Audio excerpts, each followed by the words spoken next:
Hi, I'm Neil Kelleher, and this is Take Out the Slack, an exciting episode. What have we got in store for you today? Well, first, title card. Imagine a slack piece of rope and a teddy bear sitting on top of it, and then he says, "Hey, take out the slack, man!" And I pulled the rope really quickly, thus taking out the slack, and the teddy bear goes flying up into the air. Woohoo! So that's my bespoke idea for the Take Out the Slack title card. But anyway, in this exciting episode, I am going to talk about hanging. So hanging from a bar from one hand or both hands, and using that as an exercise for dealing with thoracic outlet syndrome. And what the heck is thoracic outlet syndrome? I actually had to look it up. And just as a side note, this is handy. Hanging is handy for anyone. I would suggest it's a good exercise for anyone. But thoracic outlet syndrome, first of all, the thoracic outlet, I thought it was the bottom part of the rib cage. Turns out the thoracic outlet is the top of the rib cage, the top opening of the rib cage. And thoracic outlet syndrome, there's a nerve bundle that passes between the collarbone and the rib cage. Those nerves go down the arm or affect the muscles of the arm. And thoracic outlet syndrome is when those nerves are pinched between the collarbone and the rib cage. And what it can be a bit like is if you squeeze a running water hose and you thus impede the flow of water out the end of the hose.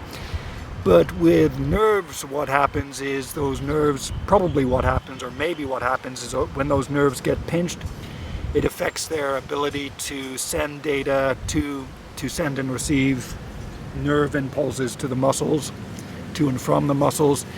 And as a result, you can experience tingling, maybe numbness, limited ability to use your arms. You might feel like you're losing arm strength in some movements or a lot of different movements. So the idea of, one possible cause of thoracic outlet syndrome, at least this is what the Mayo Clinic article says, can come from sitting in a slouch, slumped in front of a computer, typing, maybe sitting in front of your phone, looking like this, curved over spine. So when you drop your chest, the collarbones can come forward and sink down. So that's one possible cause of thoracic outlet syndrome. And one possible simple solution is to practice hanging from an overhead bar or hanging from anything that you've got handy. The important idea is to have the arm overhead and reach up with the arm. And you can even this could even be a substitute exercise. If you haven't got a bar to hang from, one simple exercise you could do to help alleviate thoracic outlet syndrome is to reach an arm straight up.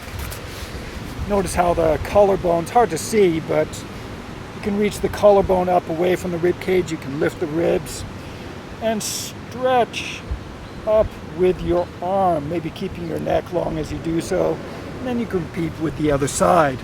But that can be a very simple exercise you could do in between bouts of working at the desk. So if you're sitting back from your computer, simply reach your arms up away from the rib cage. Feel your collarbones lifting up. Even bring the hands together if you like. Maybe reach your arms up and out as a way, and while you're doing it, focus on feeling your collarbones lifting up. Allow your chest to lift, and that can help to counteract the effects of sitting in front of a computer or phone like this with your hands in front of you. Another thing you could do is reach the hands behind you. So notice if I lift my shoulders and lower them, notice how my collarbones move. So this could be something else. You could stand with your arms reaching back behind you. Try lifting, lowering the shoulders relative to the rib cage, keeping the arms reaching back. Like so, just to move the collarbones, get them moving, get them unstuck if you like. You could try this with the spine bent forward. You could try it with the spine bent. So spine bent back, or thoracic rib cage bent back. Rib cage bent back, rib cage bent forward. So there's a couple of simple exercises you can do. You could even use those as a warm-up prior to hanging from the bar. Now, Now, I should point out that I've been away from the gym for a while. The gym's been closed because of COVID, and even now it's reopened, but as teachers we're not allowed in just to keep the numbers down. So I've been away from the gym, and my first thought when I got this question, so actually someone asked me, hey, Neil, you're smart, figure out something to do with, figure out a way to deal with thoracic outlet syndrome. And actually didn't word it like that, it was like fairly polite, but what my first thought was, hey, practice collarbone awareness. I was going to go through a whole bunch of exercises for collarbone awareness. And then I remembered when I used to go to the gym regularly, hanging is one of the things, hanging from one arm or both arms is, and variations of that, was one of the things that I did regularly.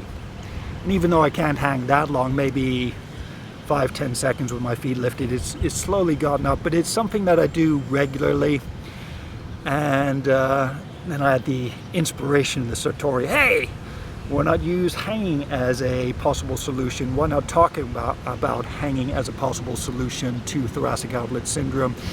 And just as an exercise in general, for yogis in particular, people who just do yoga, we tend not to spend a lot of time hanging. I mean, you don't see many overhead bars for hanging from in yoga studios. So for yogis in particular, it can be good. And for anyone who's not used to using their hands to support their body weight with their hands overhead. So hanging is something I've wanted to talk about for a while anyway. So this is a good opportunity to talk about it. And while I'm sitting here with my elbows on my knees, one of the problems I have, one of the reasons I started to focus on my collarbones is when I slump down like that, maybe hard to see because of the light, my shoulders tend to be a bit uneven. So if you're, maybe if you're sitting on the toilet or something and you find yourself going like this is another place where you can practice collarbone and even shoulder blade awareness, just feeling your collarbones moving upwards. And this actually can be a good way to help get your collarbones lifted, is if you rest your elbows on your knees, or if you're on a low desk, on the desk, and let your ribcage sink down relative to your shoulders. So my arms and shoulders are held in place because my arms are on my knees. So now I can sort of sink my chest down, and here I can try moving side to side. I can try moving my shoulders forward or back, doing different movements to try and get my collarbones in particular. The shoulder blades are going to follow any movements of your collarbone, but what I'm trying to do is focus on feeling and controlling my collarbones, trying to get them both even, trying to get them both to work. Now, so sorry, I've been going on for a bit here. So there's going to be a few things I'm going to talk about in hanging. First of all, I'm going to talk about the hands, how to use your fingers, how to use your thumb, how to use your hands, basically grip with all your fingers so that your connection is good and strong. So that can be the first element of hanging I'm going to talk about. Next, so you think of your hands. So what connects your body to the bar? You connect with your hands. You've also got your elbows. So even though your elbows are generally going to be straight, something else you can think about or focus on when doing hanging. So after you've learned to feel and control your fingers, something else you can learn to control is your elbows. And an important point is the elbows, the forearms rotate at the elbow joints, at the radial ulnar joint if you want to be specific. But basically, your forearm rotates at the radius rotates around the ulna at the elbow. So that's something. What you can focus on is stabilizing the elbow against bending, but also stabilizing against rotation. And the reason for focusing on things like this is to make learning to hang for longer easier. Something else you can focus on is the shoulders. So not just feeling the collarbone, also feeling controlling the shoulder blade. Maybe moving the shoulder blade forward or back, moving the shoulder girdle forward or back, or just playing with positioning. And you can combine that with movements of the elbow and also just changing position of the hand. And the idea then is when you can feel and control the shoulder, elbow, and hand, and you can scan your awareness through these parts of the body, what you're looking for is positioning to adjust the way you use these parts of the body and the way you adjust there, and the way you use these parts and the way you position them. So it's learning to adjust each part. So starting with the hand, you might grip with all fingers. Then from there you can adjust elbow rotation. From there you can adjust shoulder positioning relative to rib cage. All with the idea of adjusting or tuning the way that you use your arms so that you can support yourself easily with balanced tension throughout the arm. And then from there also talk about the rib cage, how you can move and adjust the rib cage. Again, to help anchor all of these muscles so that your torso, your shoulder, your elbow, your hand, all the muscles that work on those parts of the body, and some of them overlap. So you have muscles that overlap the elbow and the shoulder. You have muscles that overlap the shoulder joint and the shoulder girdle, so reaching from the arm to here. You also have individual muscles or isolated muscles that work on the shoulder joint, elbow joint, etc. So you're trying to adjust all of those muscles by feel, so that you can hold on to a bar easily, so that you can work towards supporting all of your body weight with one hand, with both hands, and then one hand with minimal, better word is balanced muscular effort and connective tissue tension. All right, so first thing, bar.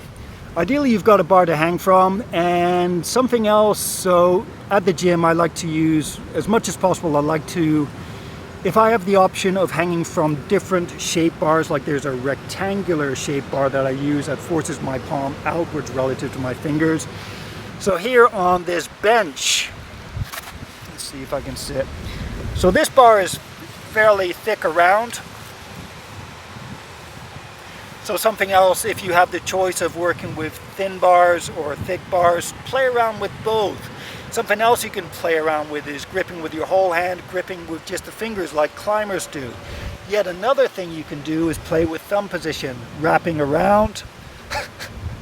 Sure, I can think of good names for this hand grip position versus like this with the thumb on the same side of the bar as the fingers. Now a very important point with regards to gripping the bar, and this is something, there's one Italian guy who does, you know, the salmon ladder where you have a bar and you jump the bar up a series of rungs.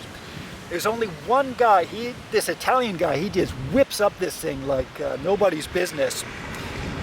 And it was funny, there's a bunch of competitors in this video. First guy goes, he gets halfway up. Second guy goes and he gets all the way up. Then the third guy goes and he just whips up there at about half the time of the second guy. And the second guy goes just looking at this guy going, wow, I am totally, you know, respect. But anyway, this guy has a series of videos where he shows the way he exercises his fingers individually and in sets.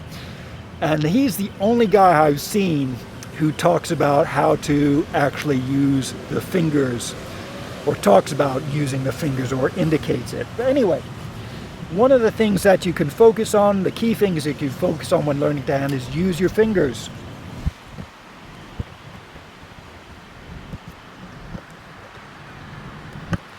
So gripping this bar,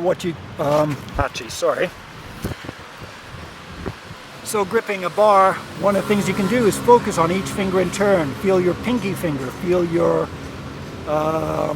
no-name finger, the middle finger, index finger, even a thumb. If you're using a thumb like this, making all four fingers and the thumb grip strongly. And something you can do to adjust if you find you're not getting even tension. So for me, my pinky tends to die a bit or be a little bit weak. You can try adjusting elbow rotation relative to the hand. So notice the point of my elbow and shoulder and upper arm, actually they're rotating together. So try adjusting elbow rotation relative to your hand to see if you can find a position where your fingers all feel strong. If you're doing a grip like this with the thumb on the same side as the finger, something you could try doing is making the thumb feel long, reaching it along the bar. Maybe either stretch it out. I tend to find when I'm using one hand, I need to use the thumb differently, so I find it helpful to press the thumb into the bar like this, so midway between fully wrapping and like this.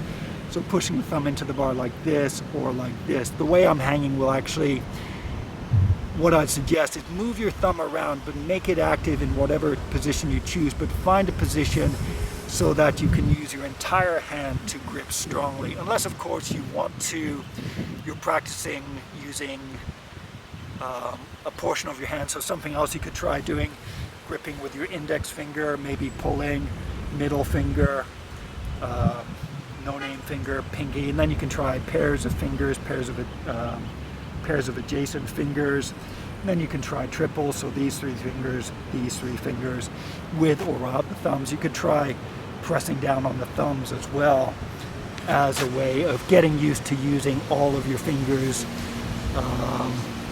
and if nothing else, to get your brain sort of to teach your body that you want to use all of your fingers, not just for typing but for pulling. So that might make it easier for you to adapt your shoulder posture and your ribcage posture so that you can use your fingers. Or if nothing else, when you find, if you can play around with, say for example, elbow rotation, shoulder position, ribcage position, so that you can use any particular finger with some conviction. So grip, probably one of the most important things and the least talked about things when learning to hang. Work on your grip, pay attention to your fingers, use your fingers, and adjust your elbow position, shoulder position, rib cage position. We'll get to how to do that later, or how to practice changing that in a moment. But practice adjusting the rest of your body bit by bit. So practice adjusting your elbow, practice adjusting your shoulder, practice adjusting your rib cage, even your neck, so that you can use all of your fingers of one hand or all of the fingers on both hands effectively. And if you're hanging with both hands, what you can do is focus on one hand first, adjust fingers, elbow, shoulder, rib cage, and then do the other hand. Fingers, elbow, shoulder, rib cage, adjust so that you can use both hands with the fingers of both hands with even strength, or as even as possible. But anyway, let's go to the bar. Not for a drink, but to actually work on strength and hopefully help alleviate the symptoms of thoracic outlet syndrome. Okay, the audio is probably going to drown out here because I'm too far away from the mic, but just to see what I'm doing, so here's a quick preview. Hands towards, hands away, hands towards, like so.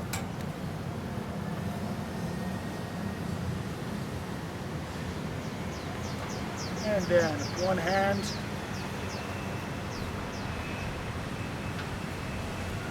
and then the other hand.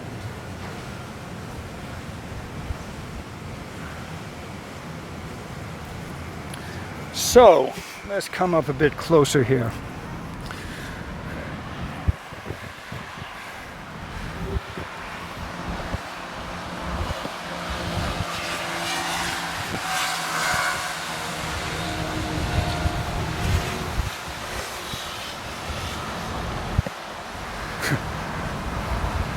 Alas, my tripod isn't quite high enough, but oh well. So one of the things you can do, so one of the reasons I like gripping with a single hand is because I haven't got gymnastics rings which you can twist. One of the things I like about doing the hanging single arm, and you don't have to lift your feet to get the benefit of hanging. You can simply, so grip with the fingers, adjust your grip, thumb on the same side or wrapping, slowly lower down, let the rib cage hang from the shoulder. So my feet are still on the ground. So here I'm going to slowly lift my feet. You don't have to lift the feet. You can control the amount of weight that your arm is bearing by varying the amount of work that your legs are doing while hanging. But the nice thing about, so if you haven't got gymnastics rings, the nice thing about using one arm at a time is you can adjust your position relative to the bar. So one thing I like to do, so hand is towards you, So I might face this way, hanging down, my feet are still on the floor. I'll release and then turn in the same direction as my palm. Again, hang down, release, and then face that way. Again, palm still in the same position, hang down. And then I can turn my back toward you. So again, my hand hasn't moved.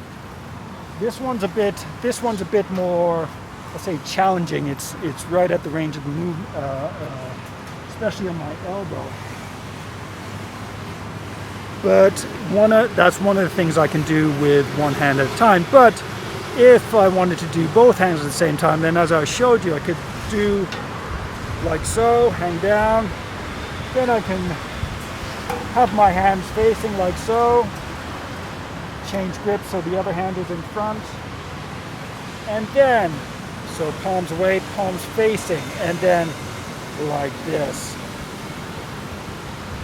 So those are the basic positions, and you can play around with, maybe when you're hanging, one of the things that you can try doing without using with your feet lifted is to use your shoulders, see if you can turn using your shoulder muscles to control the turn of your body. You may have to adjust the way your legs hang. But when actually hanging, when working towards hanging, what I'd suggest first thing to do is focus on the grip as mentioned.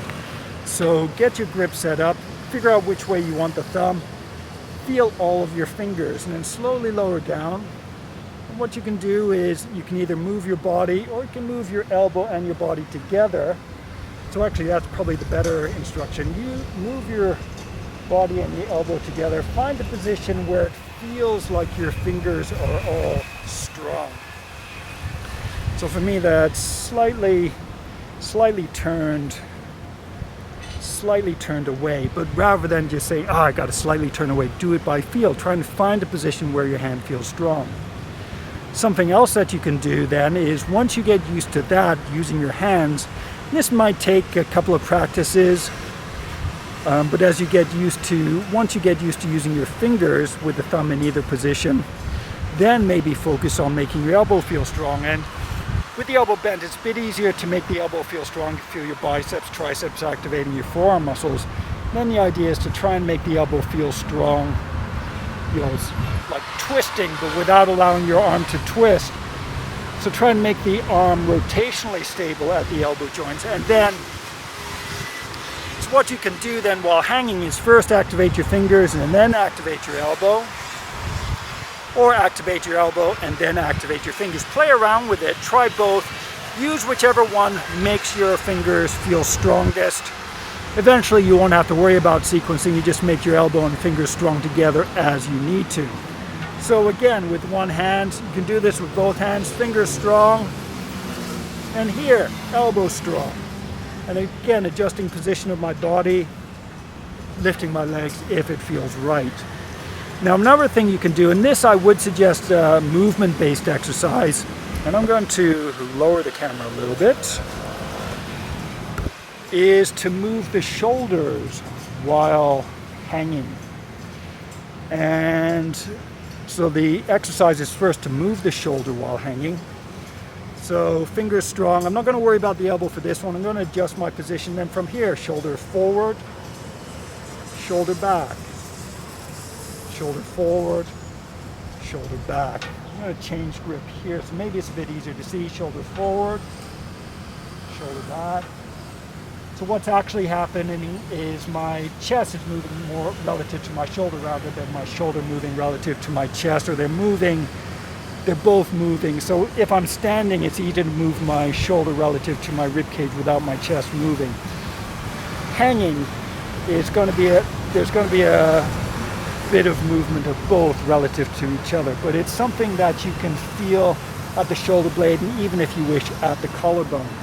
But you can practice moving, so shoulder forward, shoulder back, shoulder forward, back, and then what you could do is try holding either one of those positions. So fingers strong, shoulder forward, maybe elbow strong, relax, fingers strong, shoulder back, elbow strong, relax. And the elbow, if you want to make the elbow strong or keep it relaxed, both are fine. Use The idea with all of this is to play around with it, find out what works for you. Now if you're doing both hands at the same time or both arms at the same time, you can do the same thing. Shoulders forwards, shoulders back, forwards, back. Now the problem I have with this arm feels a little bit sticky, if you like. There's a little bit of pain there. Not major pain, discomfort. So if you have problems with one arm, even while hanging on both arms, you can still focus on one arm at a time. So I could focus on this arm first and then this arm. So my right arm, so this arm, forward. My feet are still on the floor. Back, forward, back. And if you needed to rest, rest. And then working on this arm. Forward, back, relax, forward, back. And if you wanted to rest, and then if you wanted to, you could repeat single arms, or then you could try both arms again. And something you could do, you could vary the distance between your hands to see if that makes a difference. Even vary whether your thumbs are forward or back. So forward. Now that actually feels a little bit better. Back, forward, and back. So that's three things I think that we've covered so far: hands, elbows, shoulders. And when what I'd suggest, work on them individually. You could work on the elbows individually, the fingers individually, the shoulders individually. Then you can try shifting, you can try combinations, so fingers and elbows, or elbows and then fingers. Then you could try shoulder and fingers, or fingers and shoulders. See which combination works, or just play with them both. Then from there you could do shoulder, elbow, fingers, or fingers, elbow, shoulder. So activate shoulder, activate elbow, activate fingers, or activate fingers, make them stronger, activate elbow, activate shoulder. Play around with the sequencing. The sequencing isn't something that's set in stone. It's like, you always have to do this sequence, otherwise you're wrong. No, it's just to give you, first of all, it's a way to remember them so you can practice them effectively. But from there, it's to train yourself to activate these things convincingly. And once you can activate them, you don't need the sequencing. Just activate them and use whatever works, or your brain will figure out, okay, I need to use these body parts, so I'm just going to activate them in whatever sequence works the best way. Unless, of course, you run into problems or have pain or still can't do something effectively, then play with the sequencing to find out what works. But if everything's working fine, then don't worry about it. Just get on with it. Just get on with doing it. Now, something else you can focus on is the rib cage. So front of the rib cage, side of the rib cage, back of the rib cage. And today I'll focus mainly on the front and the back. So one thing you can do when hanging, you could lift your chest. And from there, once you're hanging, what you can do is you can use your abs to sort of create a downward pull on the chest without actually pulling the chest down. So you're lifting the chest with one set of muscles. And then from there, you're using your abs to create a downward pull. So you're then activating the abs.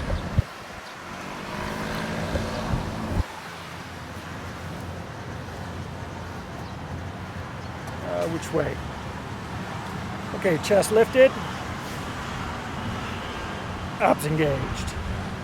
Chest lifted, abs engaged to create a downward pull. Chest lifted, abs engaged to create a downward pull. A downward pull on the ribs or an upward pull on the front of the hips. So it's like pulling on a rope. If you have a pulley and you're pulling up, say, a piano, even though you're exerting a downward, you can exert a downward pull just to keep the piano in place. You can exert more of a pull to lift the piano, or you can continue pulling but slowly let the piano go down. But in all cases, until the piano is actually on the floor, ideally in one piece, you're still using tension. In the same way, you could lift the ribs, keep them lifted, and exert a downward pull on the rib cage via your abs without actually causing the ribs to lift down, to pull down. So what you're actually doing, using your spinal erectors. So using your spinal erectors to lift the chest, to create a downward pull on the back of the ribs so the front of the ribs are lifted. And And then at the same time, you can then activate the abs to create a downward pull on the front of the ribs. And as you activate the abs, probably what will happen is your spinal erectors will activate with more force to balance the additional workload that the abdominal muscles are placing on them. So anyway, let's try this in hanging. So a couple of things you could do. So one thing you could do is lift your chest, resist with your abs, and then keep that position. Try gripping strongly with the bar and then see how that affects your ability to hang. From there, with your chest lifted, you could try moving your shoulder forward or back, maybe activate the elbow, maybe activate the fingers. Another option, and this might depend on how you are oriented relative to the bar, is to maybe bend forward, but while bending forward, create a downward pull on the back of the ribs, or create a downward pull on the back of the ribs with the chest lifted, with the chest forward. In either case, play around with it. In particular, focus on the bottom ribs, the lower back ribs. So right around here, because the latissimus dorsi has some fibers that attach to the lower ribs. So what may be helpful is to use, serratus posterior inferior, there's a set of muscles here, QL. You can use all of those to create a downward pull on the lower back ribs in particular, just to see if that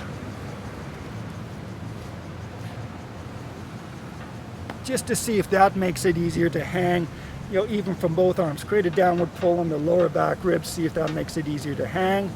Or, as I said, with chest lifted, create a downward pull on the chest, see if that helps. And if you create a downward pull on the front ribs, what you may be helping to anchor is the pectoralis minor, which attaches to the ribs. So if you anchor this muscle, it helps to create a downward pull on the coracoid process, which is part of the shoulder blade. In addition, if you then create a pull via this section of pec major, the clavicular portion of pec major, which attaches to the collarbone. So if you exert a pull on the collarbone with this muscle, that too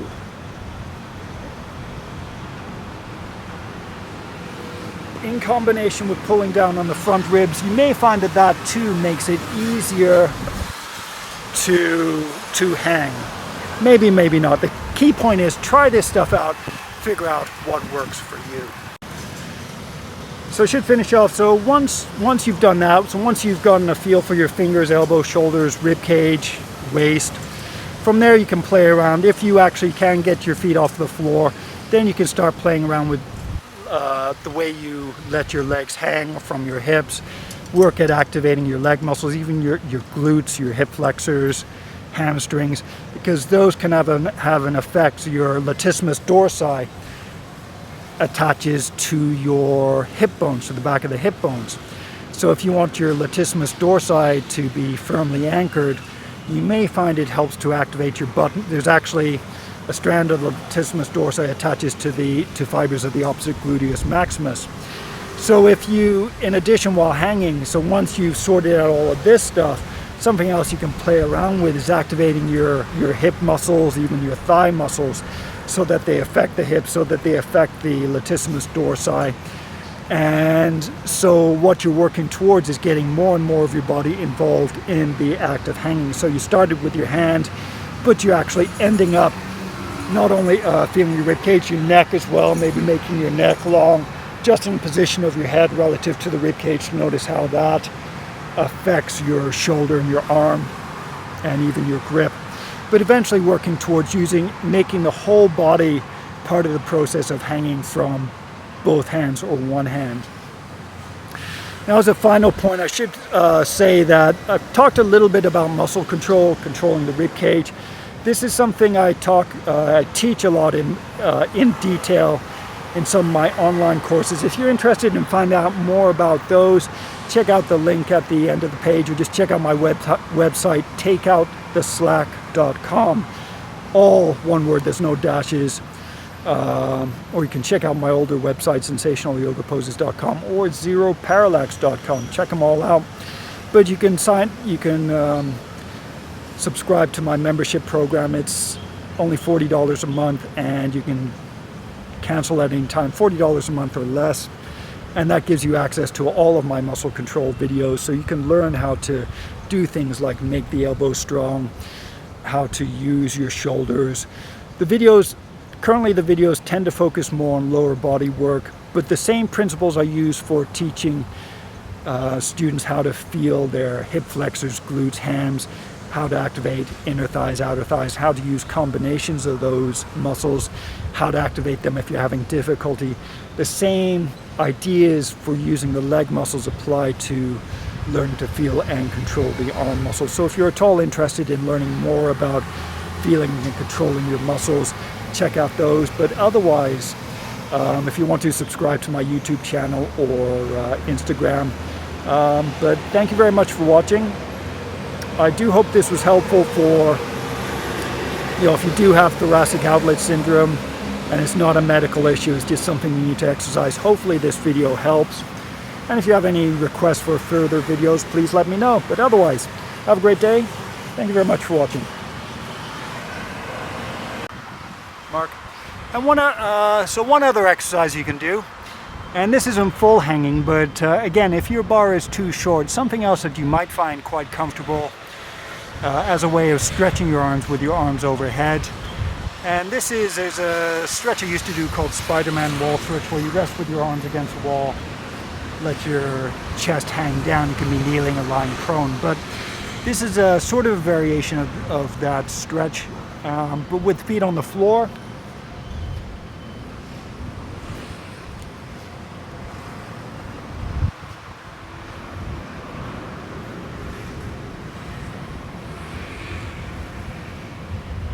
What I'm trying to do is relax my shoulders as much as possible. If you wanted to, if you get any lower back discomfort, you can try spreading your feet to see if that helps. Or you could even try reaching your legs back.